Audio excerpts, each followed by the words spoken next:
Senhor amado, nós te agradecemos pela oportunidade de poder te louvar e te adorar nesta noite, como família, como parte da tua noiva, da tua igreja, Senhor.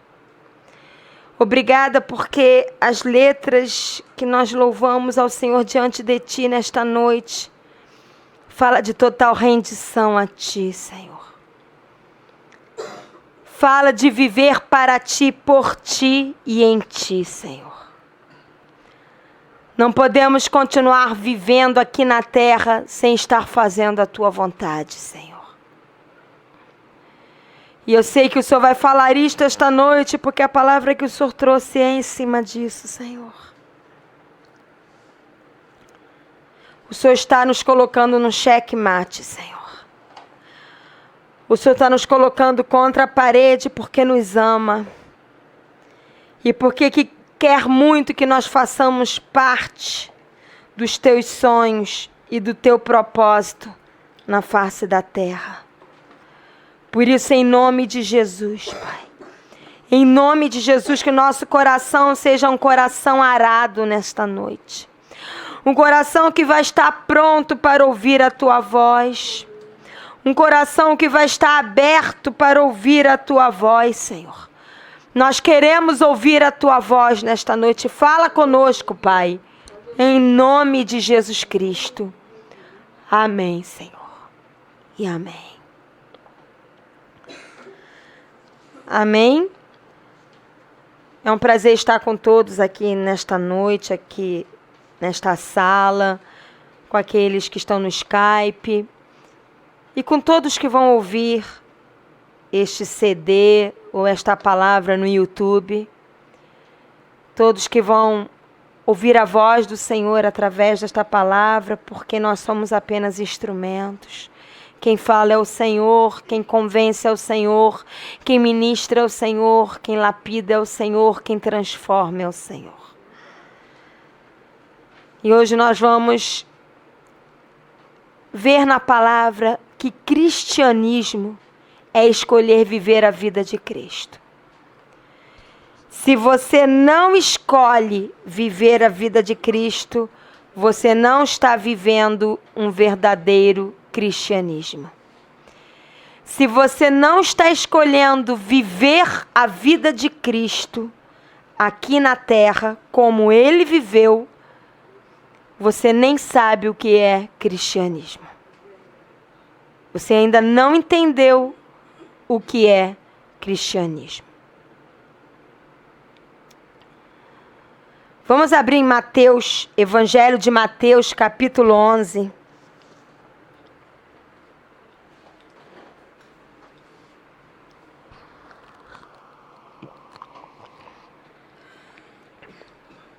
Evangelho de Mateus, capítulo 11.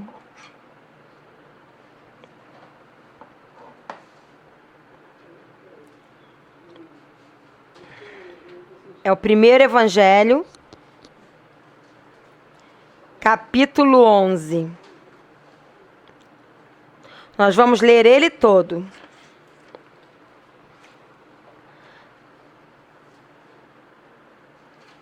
Vamos?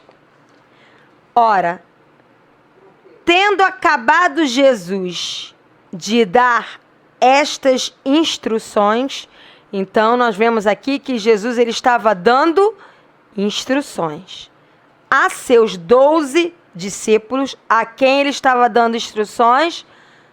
A qualquer um? Não, aos seus discípulos.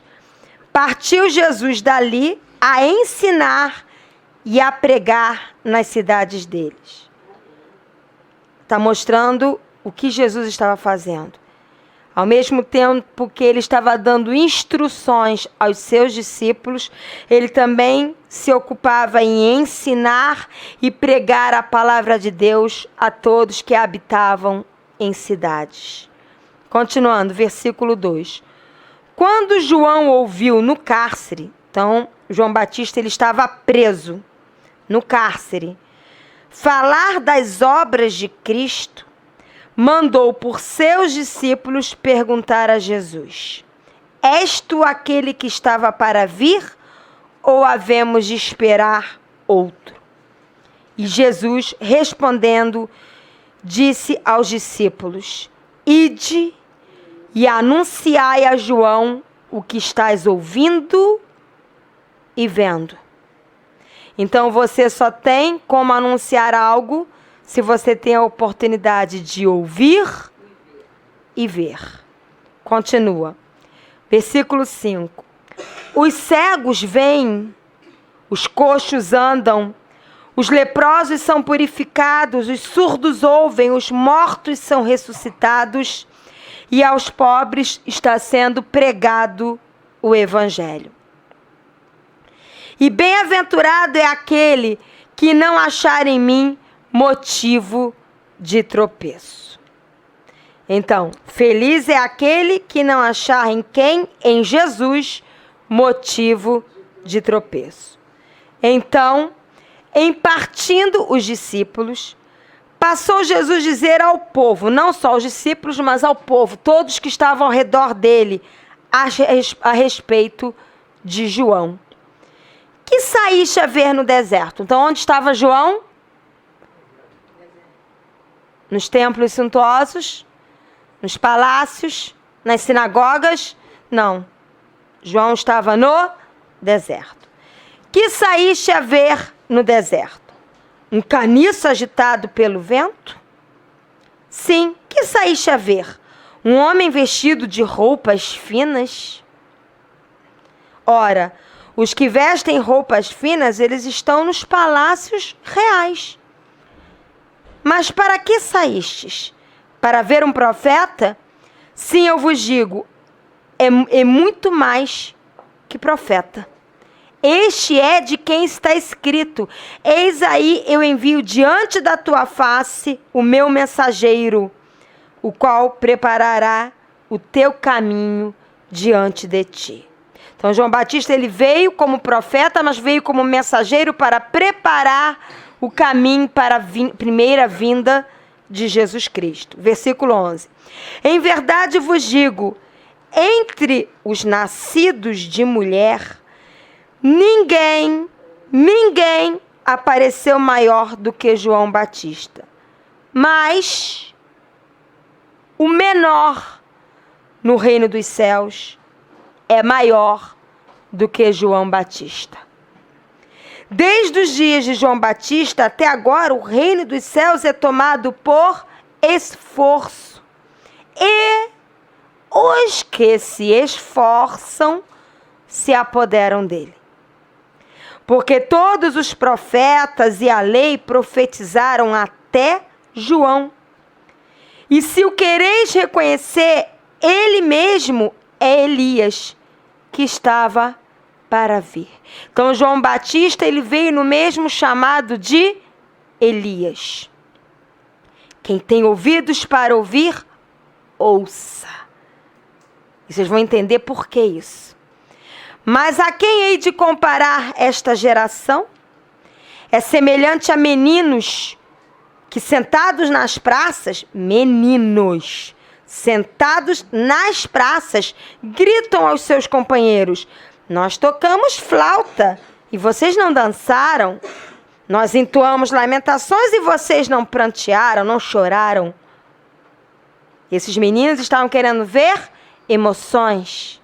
Eles estavam sendo movidos a emoções. Continua no versículo 18. Pois veio João, que não comia nem bebia, e dizem: tem demônio.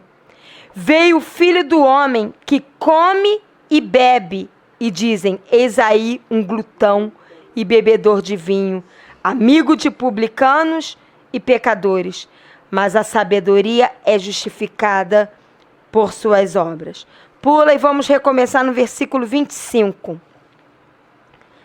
Por aquele tempo exclamou Jesus: graças te dou, ó Pai, Senhor do céu e da terra, porque ocultaste estas coisas aos sábios e instruídos e as revelaste aos pequeninos.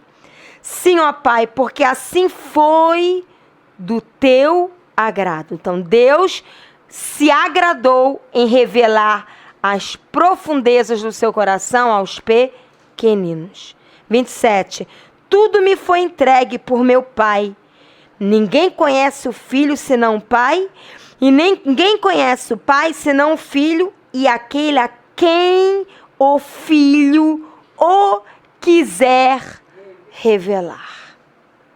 Continuando. Vinde a mim todos os que estáis cansados e sobrecarregados, e eu vos aliviarei. Mas tem uma condição. Tomai sobre vós o meu jugo e aprendei de mim, porque sou manso e humilde de coração, e achareis descanso para a vossa alma. Não basta só ir até o Senhor. Você precisa tomar o jugo que Ele quer te dar, para você ter descanso na sua alma. Porque o meu jugo, diz o Senhor, é suave e o meu fardo é leve. Vamos esmiuçar? Tem muito aprendizado aqui. Jesus aqui ele estava mostrando uma das suas facetas. Algumas das suas facetas. Primeira faceta do caráter da sua vida que Jesus nos mostra é que Jesus ele dava instruções aos seus discípulos. Ele ensinava a palavra de Deus e ele pregava a palavra de Deus. Por quê? Porque a sua comida era fazer a vontade de Deus Pai. Ele estava envolvido e comprometido com Deus e com a palavra de Deus. Ele sabia que a forma mais linda e profunda de demonstrar o amor de Deus na prática pelas vidas era instruir, ensinar e pregar a palavra de Deus. E eu lhe faço uma pergunta. O que você tem feito com isso? A palavra de Deus diz que já não é mais você quem vive, mas Cristo vive em você. Se é Jesus que vive em você, por que você não está instruindo, ensinando e pregando a palavra? Se isto é uma demonstração de um real envolvimento e comprometimento com o reino de Deus, então como está o seu envolvimento e o seu comprometimento com o reino de Deus? Se Jesus demonstrava amor pelas vidas, instruindo, ensinando e pregando a palavra, será que você realmente ama as vidas? Filhinhos, não ameis só de palavras. Você não pode dizer que ama o seu próximo se você não leva a palavra de Jesus para ele. Você não pode dizer que ama o seu irmão se você não encoraja ele com a palavra de Deus. Que tipo de amor é esse? Como está o seu nível de comprometimento e envolvimento com a vida de Jesus?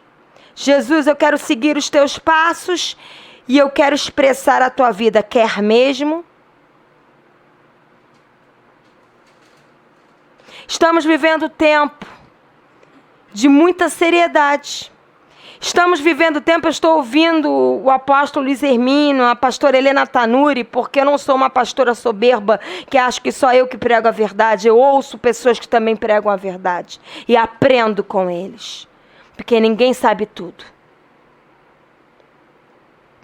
E eu tenho visto que há uma voz profética soando nesses tempos. E você fala, Senhor, eu quero fazer parte disso. Quer mesmo?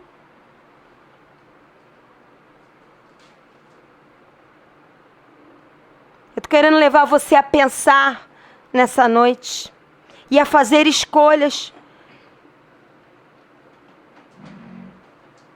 Jesus expressava o evangelho fazendo real diferença nas vidas. Lá em Mateus 11, versículo 4 a 5, diz assim, Mateus 11, 4 a 5. E Jesus respondendo disse-lhes, ide e anunciai a João o que estás ouvindo e vendo. Os cegos veem, os coxos andam, os leprosos são purificados, os surdos ouvem, os mortos são ressuscitados e aos pobres está sendo pregado o Evangelho. Era isso que Jesus fazia.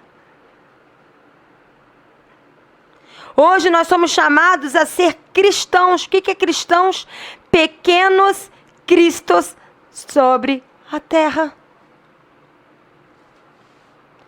Nós somos chamados a expressar Jesus não só no caráter em santidade, em integridade de coração.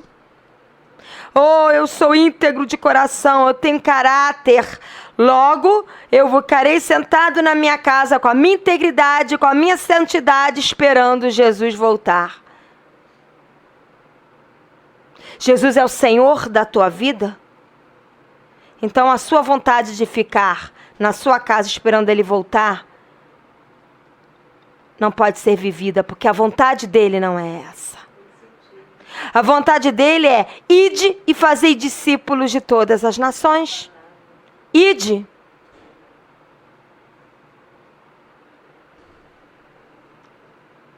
Nós somos chamados a fazer diferença, onde cegos e surdos conhecerão a verdade de Cristo e serão libertos.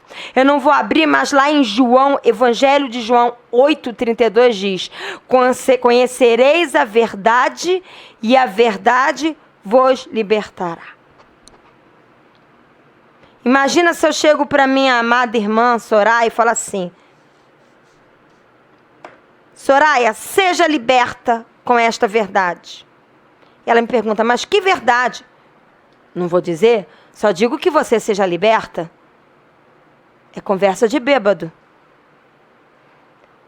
Alguém só vai conhecer a verdade, ser liberto pela verdade, se houver quem fale. Que vergonha se Deus usar uma mula para falar no teu lugar porque você se calou. A palavra diz que se for necessário, Ele vai fazer pedra falar. Até quando você vai se calar? Eu não quero, quando Jesus voltar, olhar nos olhos dele e falar: eu tive que usar pedra e mula porque você se calou. Como as vidas vão conhecer a verdade que liberta se não ouvirem? E como ouvirão se nós não nos dispusermos de fato e de verdade nas mãos do Senhor para falar? Abre lá em Romanos, deixa marcado Mateus 11, quem puder. E abre em Romanos 10. Romanos 10, de 14 a 15, olha o que diz. Romanos, carta de Romanos, capítulo 10, versículo 14 e 15, olha o que diz. Como, porém, invocarão aquele em quem não creram? E como crerão naquele de quem nada ouviram? E como ouvirão se não há quem pregue? E como pregarão se não forem enviados? Como está escrito: quão formosos são os pés dos que anunciam as boas novas. Como é que estão os teus pés? Cheio de calos? Porque a formosura dos pés que anunciam as boas novas são cheias de calos. Porque caminham, ou estão sedosos e macios, sempre fresquinhos para cima.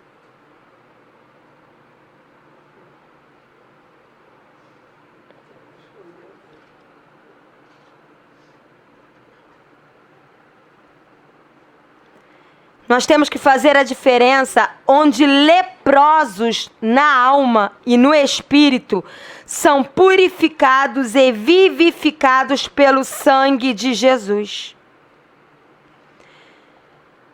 Há muitas pessoas, como eu falei, que estão cegas e surdas em relação à verdade do Senhor. E como elas vão ser libertas dessa surdez e dessa cegueira se não houver quem pregue a verdade?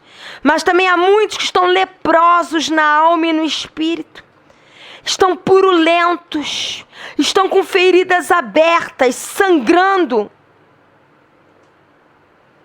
E o remédio está em Jesus.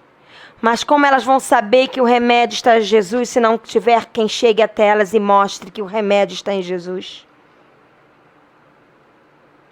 como essas pessoas vão ser purificadas e vivificadas pelo sangue de Jesus, se não houver quem mostre a elas que a cura está em Cristo, que a cura da alma, do espírito, da psique, da mente está em Jesus Cristo.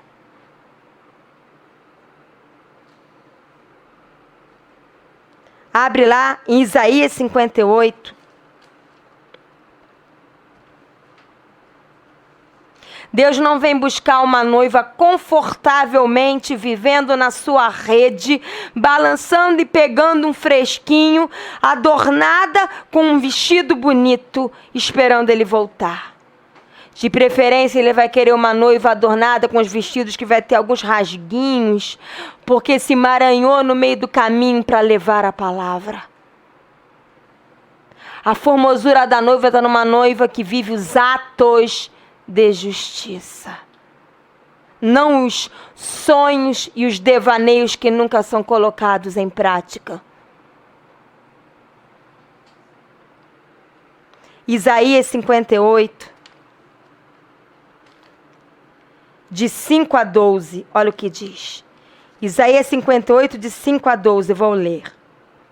Presta atenção antes de voltar a jejuar. Seria este o jejum que escolhi? Que o homem um dia aflija a sua alma, incline a sua cabeça como junco, e estenda debaixo de si pano de saco e cinza? Chamaria tu a isto jejum e dia aceitável ao Senhor? Porventura não é este o jejum que escolhi? Que solte as ligaduras da impiedade. Como você vai ser um instrumento para soltar as ligaduras da impiedade se você não viver o ide? Que desfaças as ataduras da servidão e que deixes livres os oprimidos e despedaces todo o jugo? É o Senhor quem faz, Ele faz através de você. Esse é o verdadeiro jejum. Porque jejum é entrega. O que é jejum se não entrega e rendição diante de Deus? Versículo 7. Porventura não é também que repartas o teu pão com o faminto, e não é só o pão natural, mas o pão espiritual? Você sai do culto, meu estômago está cheinho, meu estômago espiritual, estou repleto, oba, estou bem alimentado. E o teu irmão que está faminto? E o ímpio que está faminto? O que você vai fazer com isso? Vai continuar vendo ele faminto e falar que ele que se vire? Ele que busca, o problema é dele. O último que falou isso acabou matando o seu irmão. Caim falou isso para Deus: por acaso sou eu tutor do meu irmão, eu que cuido dele? Por acaso você vai dizer para o Senhor: por acaso eu que tenho que alimentar o meu irmão? Ele que busca, eu não busquei. Será que é isso que Deus quer de você? Continuando, porventura não é, versículo 7, porventura não é também que repartas o teu pão com o faminto e recolhas em casa os pobres desabrigados? E aí não está falando só de recolher o pobre, também, mas fala de recolher aquele que está pobre de alma, pobre de espírito, pobre de conhecimento do Senhor, e você chama para a tua casa, você chama para conviver com você, você reparte aquilo que está dentro da tua casa, que é você mesmo. E se vires o nu, o cubras e não te escondas do teu semelhante? Você está se escondendo? É muito confortável viver escondido. 8. Então romperá a tua luz como a alva. Todo mundo só começa aqui. Eu quero romper, eu quero que a luz do Senhor rompa como alva. A tua cura brotará sem detença. A tua justiça irá diante de ti e a glória do Senhor será a tua retaguarda. Se você viver o que vem antes. Se você não vive o que vem antes, não conte que o versículo 8 se cumpra na tua vida. Versículo 9. Então clamarás e o Senhor te responderá. Gritarás por socorro e Ele dirá: eis-me aqui.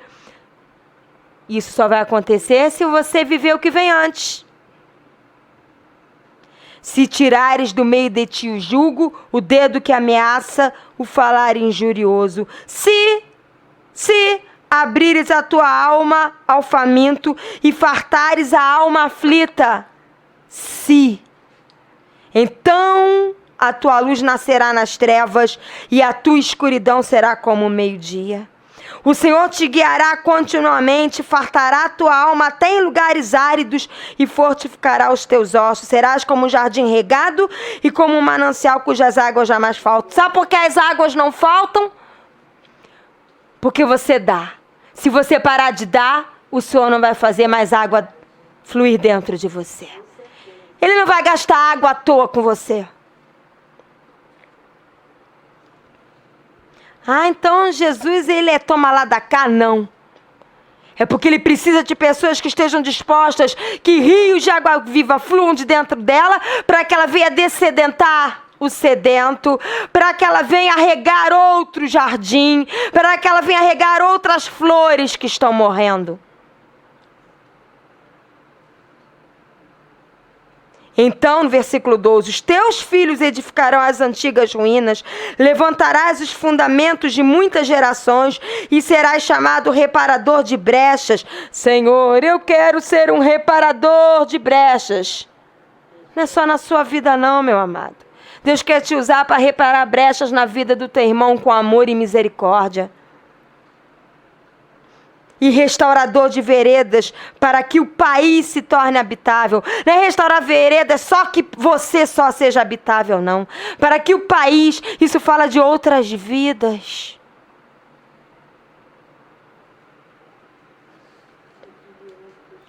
Será que grande parte das nossas doenças psicossomáticas tem base na nossa apatia e na nossa comodidade? Só experimentamos a luz de Deus rompendo dentro de nós. Só experimentamos a cura de Deus, a justiça de Deus, a glória de Deus, a resposta de Deus, a direção plena de Deus, uma alma preenchida por Deus, o regar das águas de Deus, se escolhermos obedecer e viver de forma prática e na força de Deus, o soltar as ligaduras da impiedade, o livrar os oprimidos, o repartir o pão com o faminto, o ajudar os necessitados materialmente, emocionalmente e espiritualmente. O que você está fazendo com isso? Somos a geração chamada a edificar as antigas ruínas, a levantar fundamentos, a reparar brechas e restaurar veredas. Como expressão de vivendo Cristo no falar, no ouvir e no agir.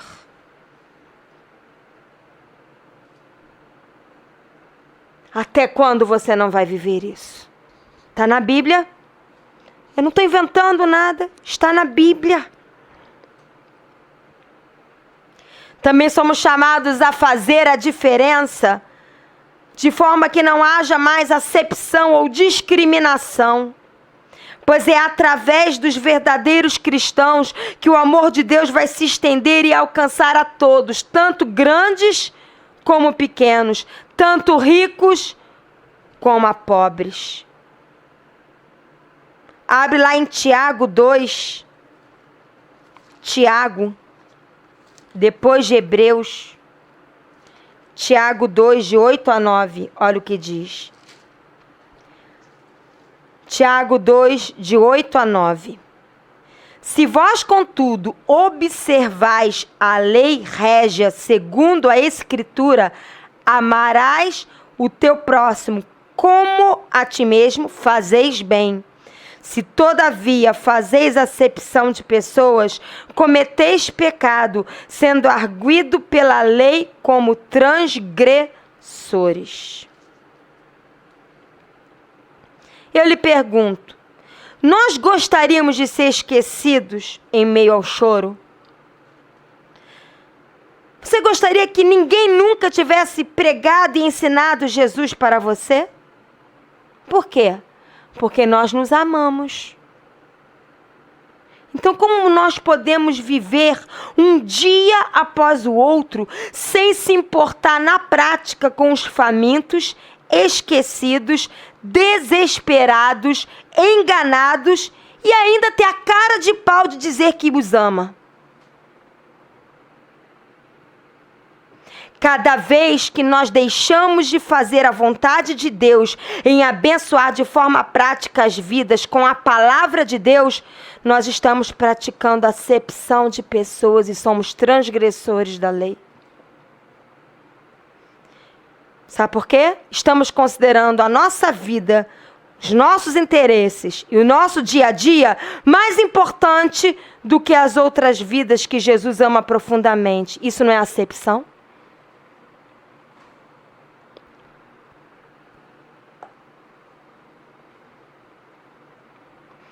Vamos abrir em Isaías 35, de 1 a 7.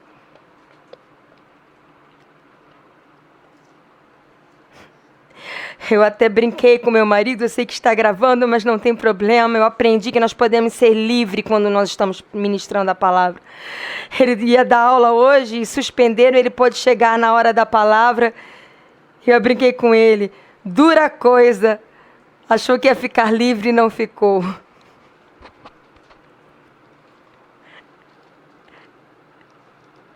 Isaías 35, de 1 a 7. Olha o que diz. Isaías 35, de 1 a 7.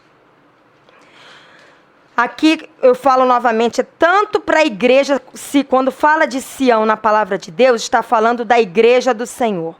Isso é tanto para o futuro como para o agora. Porque veja bem, a igreja, ela vive hoje. Ela foi profetizada no passado, ela vive hoje e ela está sendo preparada para o amanhã. E olha o que diz aqui em Isaías 35. O deserto e a terra se alegrarão, o ermo exultará e florescerá como narciso. Florescerá abundantemente, jubilará de alegria, exultará. Deu-se-lhes a glória do Líbano, o esplendor do Carmelo e de Saron. Eles verão a glória do Senhor, o esplendor do nosso Deus. Fortalecei, por quê? Porque isso tudo vai acontecer. Fortalecei as mãos frouxas e firmai os joelhos vacilantes. Como têm estado as suas mãos? Firmes em fazer a vontade ou frouxas? Como têm estado os seus joelhos? Firmes em estar intercedendo pelas vidas ou vacilantes? Dizei, você diz, dizei aos desalentados de coração, sede fortes, não temais. Eis o vosso Deus, a vingança vem, a retribuição de Deus, ele vem e vos salvará. Você é instrumento para encorajar. Isso aqui nada mais é do que encorajar. Então, se você não tiver mãos frouxas, se você firmar os seus joelhos e for um instrumento para falar a verdade que liberta e encoraja, então se abrirão os olhos dos cegos e se desimpedirão os ouvidos dos surdos, os coxos saltarão como servos e a língua dos mudos cantará, pois águas arrebentarão no deserto. Como é que as águas vão arrebentar no deserto? Se você for um instrumento para levar as águas do Senhor. Porque os rios fluem de dentro de você. O trono de Deus está dentro de você. Você é uma casa onde Deus habita. Como é que as águas do Senhor vão chegar em meio aos desertos? Se a casa do Senhor for até o deserto e lá deixar fluir os rios que estão fluindo de dentro de si. Então fluirão ribeiros no ermo. A areia embraseada se transformará em lagos e a terra sedenta em mananciais de águas. Onde outrora viviam chacais, crescerá a erva com canas e juncos. A salvação e a libertação em Cristo vai chegar até as vidas através de corações dispostos a serem instrumentos nas mãos de Deus. Dispostos a fortalecer as mãos frouxas e firmar os joelhos vacilantes em Deus. Fala de você a partir de agora decidir colocar a mão na massa e o seu joelho no chão. De ter uma prática de amor e uma vida de oração. Fala de estar realmente orando uns pelos outros, de encorajar uns aos outros, pregar as boas novas do Evangelho de Cristo, levar a palavra que restaura as vidas que estão famintas e sedentas, levar uma palavra que cura os enfermos na alma, a palavra que cura emoções, que liberta de cadeias a alma, que liberta a mente, que liberta o espírito. Você tem que ser um instrumento para levar o consolo, a alegria e a vida de Deus para os famintos e sedentos. Levar palavras que edificam e restauram a igreja de Cristo. O que temos feito com essa responsabilidade que o Senhor deu a cada um de nós, seus discípulos? Você é discípulo de Jesus? É mesmo? Discípulo segue tudo que o Mestre fez. Você é discípulo ou é simpatizante?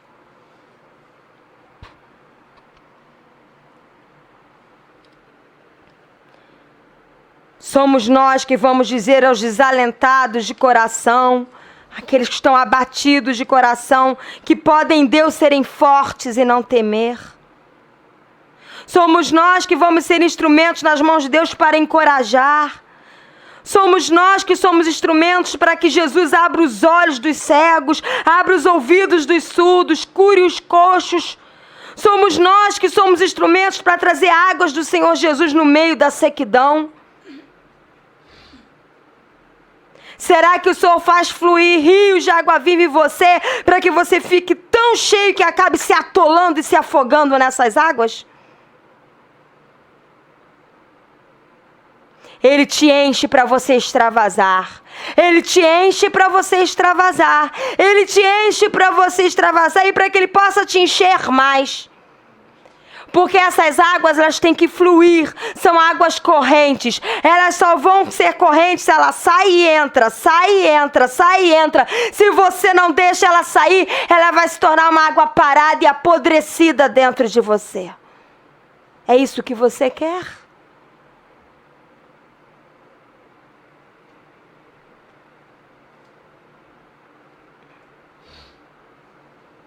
Nós estamos aqui como João Batista. Temos um chamado a ser uma voz nos desertos e abrir o caminho para que Jesus volte. Não adianta você cantar Maranata, vem Jesus, se você não faz nada em relação a isso. Cantar é fácil.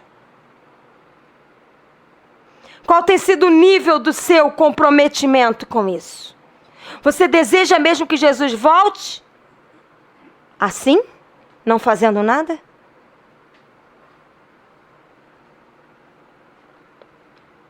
Se deixamos de ser instrumentos vivos nas mãos de Deus, nós somos as criaturas e os filhos mais tristes na face da terra. Porque volta lá para Mateus 11. Mateus 11, versículo 6 fala: e bem-aventurado, feliz, extremamente feliz, e só assim você é feliz, é aquele que não achar em mim motivo de tropeço. Se você não fala de Jesus, é porque você está achando motivo de tropeço nele.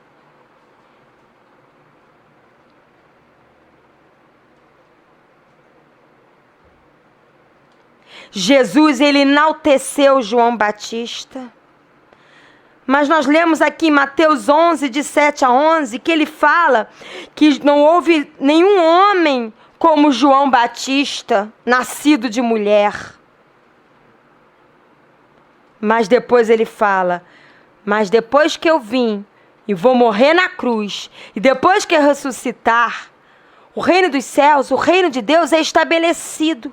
E o menor no reino de meu Pai é maior do que João Batista.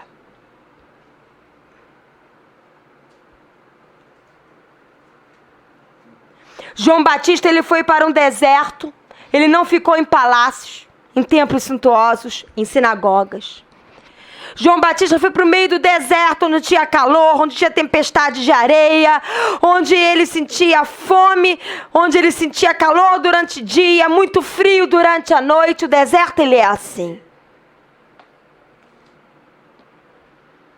Ele se vestia com uma vestimenta estranha.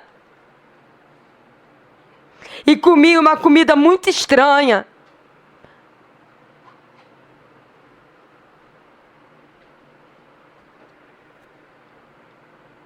Porque ele estava vivendo o que Elias viveu como profeta aqui na terra. Por isso que diz, compara ele, João Batista, como Elias que estava para vir. Só que nesses dias o Senhor está trazendo novamente o Espírito, a mesma visão de Elias e de João Batista. Será que você não está enxergando isso? Elias que profetizou, João Batista que pregou no deserto, está mesmo o mover profético está acontecendo nesses dias.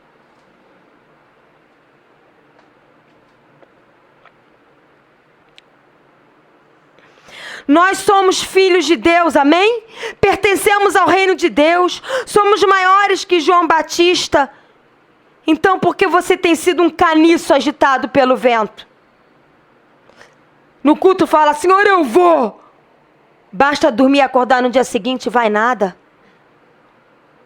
Não, agora vai. Daqui a uma semana já esqueceu até o que prometeu ao Senhor. Isso é um caniço agitado pelas emoções. É uma criança espiritual agitada pelo vento. Não, eu vou pregar e prego nada.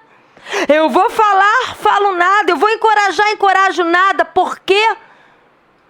A gente prega aquela parábola do semeador para não crente, mas ela serve para cristão também. Porque o que você ouve no culto, que é o Senhor falando, está caindo aonde? Está caindo no meio do caminho? Porque aí vem as aves, as lutas e roubam. Está caindo entre espinhos, porque aí vem os afazeres, tudo que eu tenho para fazer, e os problemas e morre? Ou está caindo em terra boa que vai gerar frutos?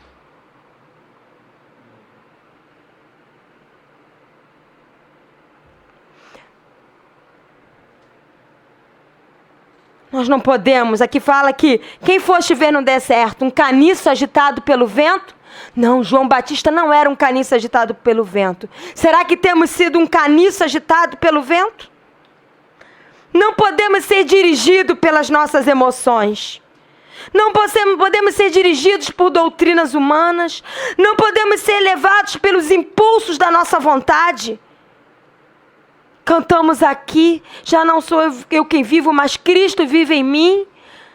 Você diz que não vive mais a sua vontade, mas a vontade do Senhor, será mesmo? O Senhor está nos chamando a ser pedra firmada na rocha. Até quando você vai ser um caniço? Jesus é a rocha, você precisa se firmar nele. Essa firmeza envolve estar 100% disposto e disponível no coração em Deus para preparar o caminho para a segunda vida de Jesus. Nós somos a geração e a geração que vem depois são gerações que o Senhor está levantando para preparar o caminho para que Jesus volte.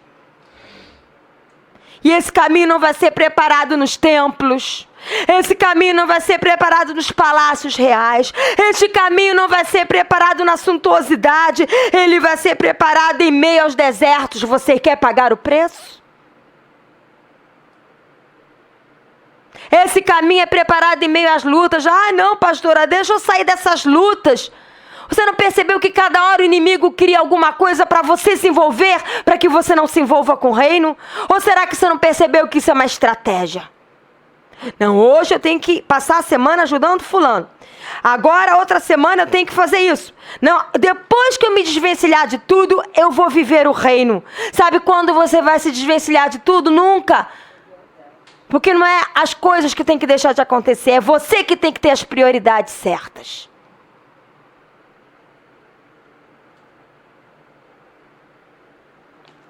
É no viver, é no caminhar que você vai alcançando vidas. Você vai esperar o quê?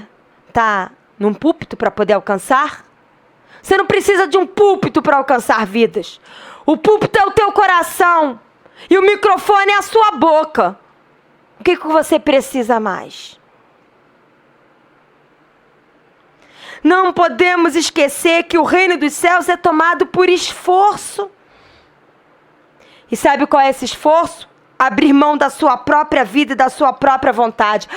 Eu vou deixar de trabalhar, de estudar, eu vou deixar de ser casado, de dar atenção ao meu marido e aos meus filhos? Não. Em meio a esse viver, você prioriza o reino de Deus. Eu tenho marido, eu tenho filho e eu criei o meu filho. Quem conhece o meu filho sabe que ele é um menino de caráter, ele é um homem de caráter, porque eu investi. Foi Deus que operou na vida dele, mas eu semeei na vida dele. E cheguei aqui. Se eu conseguir, você também consegue. Eu nunca deixei de arrumar a minha casa. Eu nunca deixei de ser dona de casa. Talvez eu não seja uma maravilhosa dona de casa, mas eu dou o que comer ao meu marido e ao meu filho. Se eu chegar na minha casa, você não tem que abrir caminho para andar. Eu consigo limpar a minha casa, eu consigo ser filha, dar atenção aos meus pais, eu consigo dar atenção ao meu marido, ao meu filho. Mas eu consigo priorizar o reino de Deus. Por quê? Eu sou super mulher? Não. É uma atitude, é uma escolha de coração.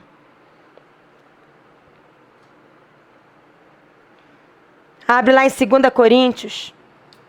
Eu já estou caminhando para o fim. Carta de 2 Coríntios 5,15.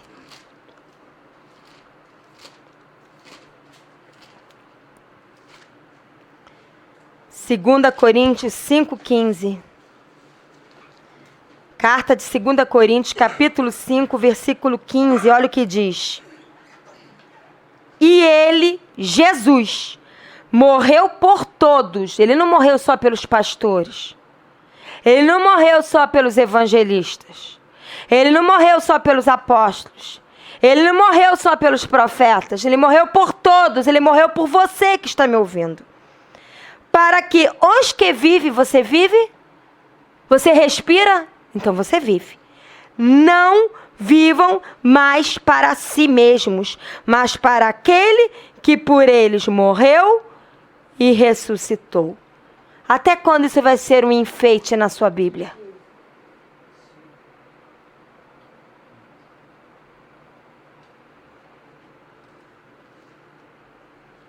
É tempo de seriedade, é tempo de renúncia, é tempo de total entrega sem reservas, é tempo de ter a visão de Deus, é tempo de total obediência a Deus, é tempo de intimidade com Deus. Abre lá em Malaquias, o último livro do Antigo Testamento. Malaquias, está antes de Mateus, para quem ainda está se familiarizando com a Bíblia. Malaquias 4, de 5 a 6. Malaquias, capítulo 4, versículo 5 a 6. Olha o que diz. Eis que eu vos enviarei o profeta Elias. Escuta aqui, Elias já tinha vindo e já tinha morrido. Não está falando mais daquele profeta Elias. Ele já tinha vindo e já tinha morrido. Na realidade, ele nem morreu. Ele foi levado numa carruagem de fogo até os céus. O que foi feito dele lá em cima, só Deus sabe. Eu não sei, nem você sabe. Só sei que ele não morreu aqui na terra. Mas ele não estava mais aqui quando Malaquias foi usado para falar isso. E ele está falando, eis que eu vos enviarei o profeta Elias antes que venha o grande e terrível dia do Senhor. Ele converterá o coração dos pais aos filhos e o coração dos filhos a seus pais, para que não venha e fira a terra com maldição. Ei, sabe quem é o profeta Elias nesses dias? Olha para você mesmo. Ei, sabe quem é o profeta Elias nesses dias? Olha para você mesmo.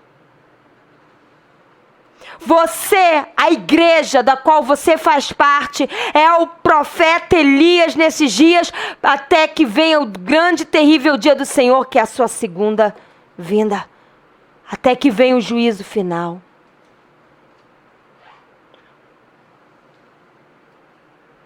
Mateus 11, de 13 a 15, volta lá para Mateus 11, de 13 a 15, diz assim.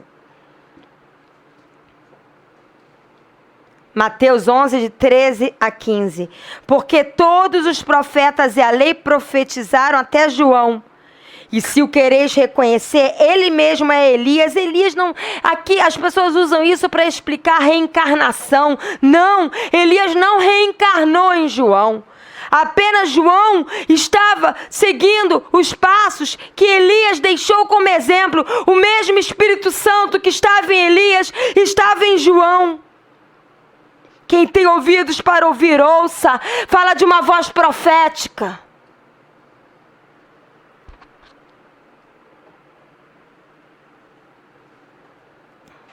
Eu sei que hoje eu estou mais dura, mas eu preciso. O Senhor está querendo nos bater um pouquinho com a sua vara, porque Ele nos ama. Se você não se deixa ser corrigido por Deus, se você não se deixa ser amado por Deus, porque a palavra de Deus diz que Deus só corrige a quem Ele ama.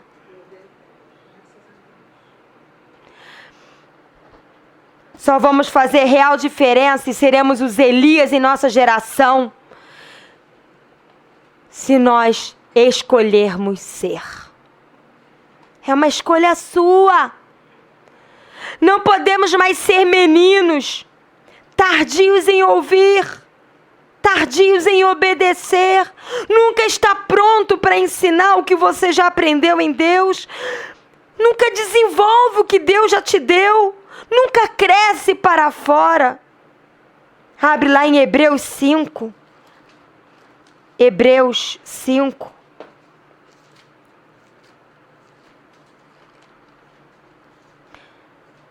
Liderança que está construindo império e não vivendo o reino de Deus não prega essa palavra. Porque quer liderar sozinho. Mas liderança que não está construindo império, mas que quer estender o reino de Deus, quer gerar líderes que também estendam o reino de Deus. Isso é saudável.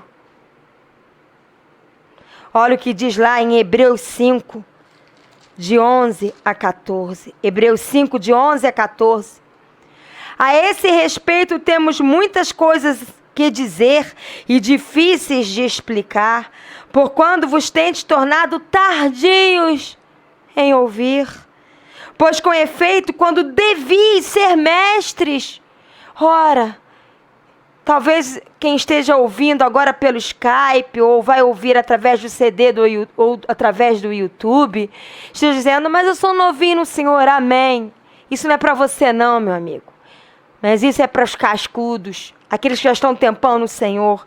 Atendendo, fala que quando deviam ser mestres, atendendo ao tempo decorrido, tendes novamente necessidade de que alguém vos ensine de novo quais são os princípios elementares dos oráculos de Deus. Até quando você vai ter que ouvir sempre as mesmas coisas para que então escolha vivê-las? Até quando? A palavra diz que muitas vezes o Senhor fala que Ele sofre, fala que nós levamos Ele a sofrer. Ele está sofrendo dores de parto, porque ele está semeando em você e nunca nasce o que Ele quer que você seja. Ai, Ele fica, agora vai, e nunca vai.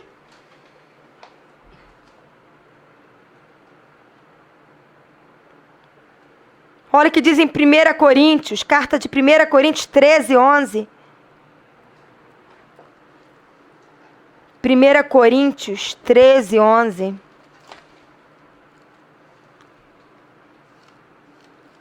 Olha o que diz. Quando eu era menino, falava como menino, sentia como menino e pensava como menino. Quando cheguei a ser homem, desisti das coisas próprias de menino. Não estou falando só de ficar fazendo fofoquinha, picuinha, coisa de menino. Eu estou falando de desistir da apatia, desistir da comodidade, desistir de viver só minha vidinha e meu mundinho. . 1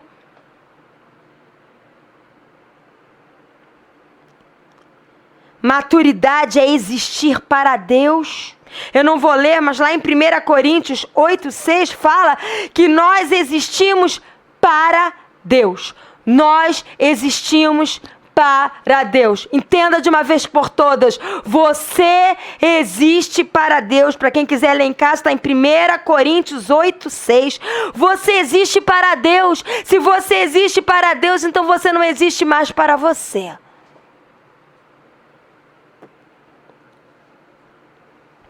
Não podemos ser como meninos que são movidos e envolvidos só pelo que mexe com as emoções, como nós lemos lá em Mateus 11:17, aqueles meninos na praça. Nós cantamos e vocês não dançaram. Nós entoamos lamentações e vocês não choraram. São meninos que são levados pelas emoções, só correspondem às emoções, mas nunca discernem no espírito que Deus está fazendo. Julgam tudo só pelo que vem nas emoções, no natural. E se não está de acordo com as suas emoções, eles se opõem. Não queremos. Até quando? Não está de acordo com as minhas emoções falar de Jesus para aquele que está do meu lado. Quem disse que tem que estar de acordo com as suas emoções?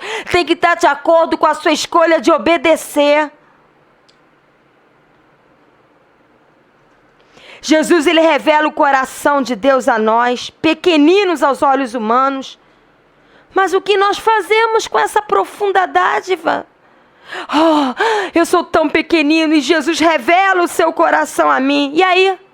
O que você vai fazer com isso? Vou dizer que eu tenho revelação. É isso. O que você vai fazer com a dádiva de Deus de ter prazer em se revelar a você?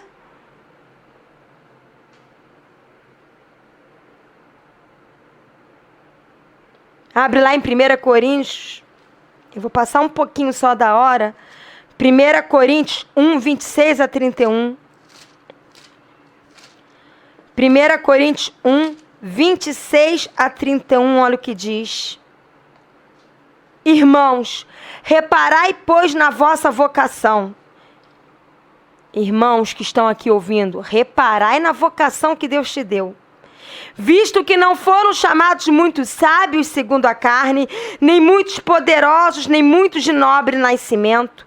Pelo contrário, Deus escolheu as coisas loucas do mundo para envergonhar os sábios, e escolheu as coisas fracas do mundo para envergonhar as fortes.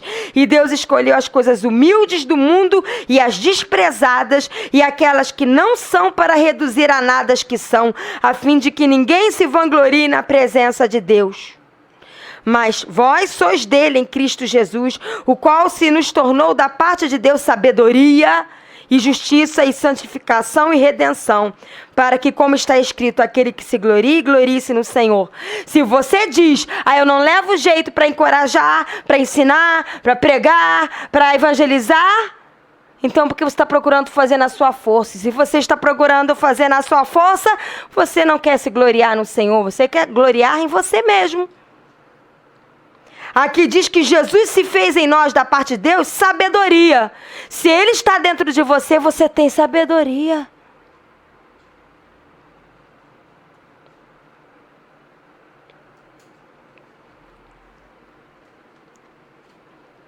Quando deixamos de compartilhar as riquezas espirituais que Deus tem dado abundantemente a nós, e vemos pessoas pobres espiritualmente, emocionalmente, ao nosso redor, e nós não compartilhamos com ela, nós estamos fazendo o que está em Tiago 2, de 5 a 6.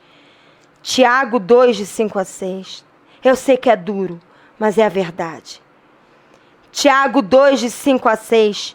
Ouvi, meus amados irmãos, não escolheu Deus os que para o mundo são pobres, para serem ricos em fé e herdeiros do reino que Ele prometeu aos que o amam?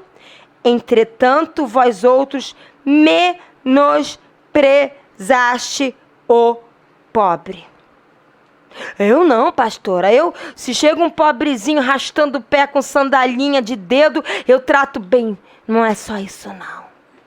Se você vê alguém que está pobre espiritualmente, que não conhece a verdade que liberta, que não está tendo um ensino da palavra, e você não faz nada com isso, Deus coloca essa pessoa no seu caminho, você não faz nada com isso, você está menosprezando essa pessoa.